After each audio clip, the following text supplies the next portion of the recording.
Hyrule Warriors came out in 2014 for the Wii U, developed by Omega Force Team Ninja and published by Koei Tecmo. It was, essentially, a spin-off fanservice game used as an excuse to make all your favorite Zelda characters command armies together, and I absolutely loved it when I was younger. The 3DS port, released in 2016, was my very first Zelda game, though I had watched a bunch of Let's Plays for Majora's Mask, Ocarina of Time, and Twilight Princess before that, and I was obsessed with it. The plot was pretty simple.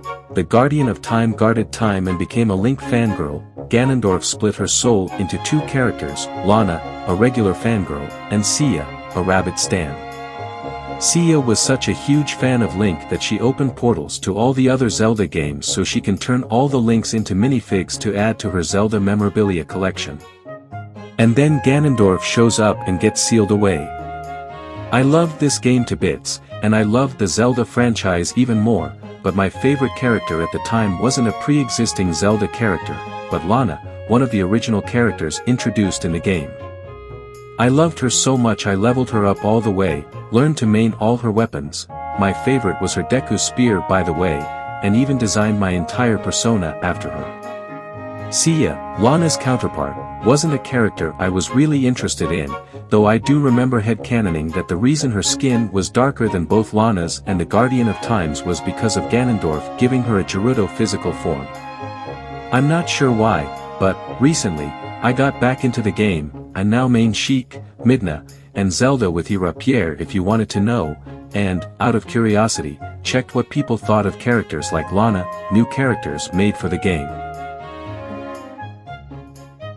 Needless to say, people felt pretty differently than I did. Now that I'm older, I do feel pretty differently about the overdone fan service both Lana and Sia are coded in, and it's definitely pretty grating, but I couldn't help but feel like it wasn't just the annoying voice lines,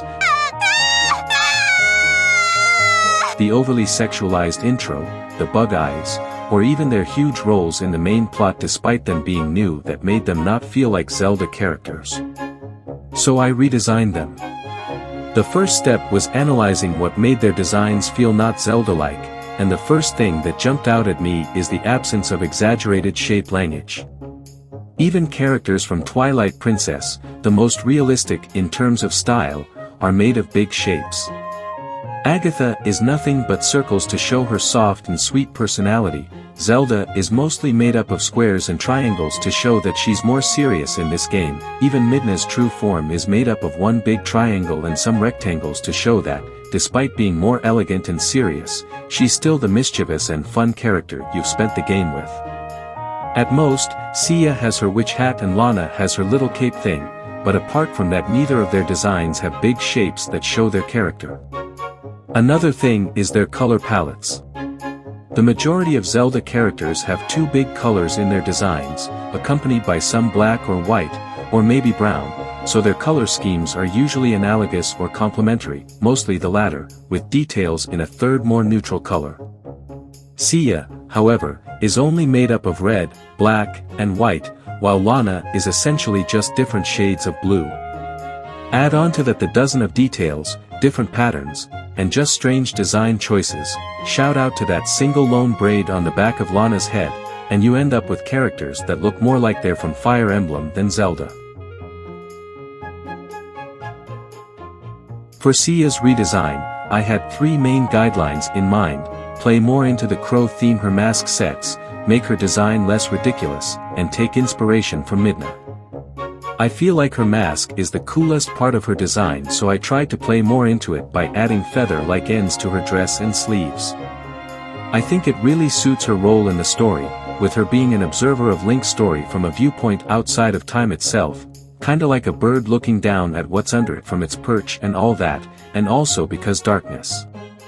My second guideline is because, even when I was younger, I always felt disdain for how over-sexualized her design is, so I tried to dial it back here. Lastly, I decided to take inspiration from Midna because I think that's who Sia wanted to be like, a romantic interest in the eyes of most players, who is both lovable and attractive, while having a bit of an edge to her. The little gold details I put everywhere were inspired from the twily patterns on Midna's designs, and her bangs and eyes, while it's pretty subtle, were also inspired by Midna's. At some point, I even wanted to copy Midna's barefootedness by giving her sandals, but it looked pretty weird so I scratched it. I also gave her the little thingies Zelda has tied to her hair in Twilight Princess, because I thought it'd be cool. For her colors, I went with an analogous color scheme, with the red and yellow, while adding some black gradients and accents. I kept the yellow for Lana's redesign, mostly because I wanted there to be a link between Link, Zelda, and these two with the presence of yellow in all their designs. Last thing I want to touch on is her shape language. I used exclusively circles and triangles, to show she's trying to seem attractive and welcoming, but is obviously dangerous and obsessive. Then, we get to Lana. Sia ended up kinda looking like she had a little devil motif, with the red and her hat looking like horns, so I decided to do an angel motif with Lana. Mainly by repurposing her stray braid to turn it into a halo. Where Sia had design elements from Midna, I took some from Fi to design Lana, because she also plays the role of a mildly annoying but well-meaning guide. I turned Fi's dress into a one-piece with shorts for some added cute points, while using her arms/wings as a cape for Lana. At first I made her pigtails too flat, so for the line art I added some volume to them to keep with her idol or anime girl vibes. I translated the L gold details on Sia's design into yellow ruffles on Lana's to keep some ties between them, and kept her little arm sleeves from her original look because I thought they were cute, though I did add some matching leg sleeves to keep it cohesive.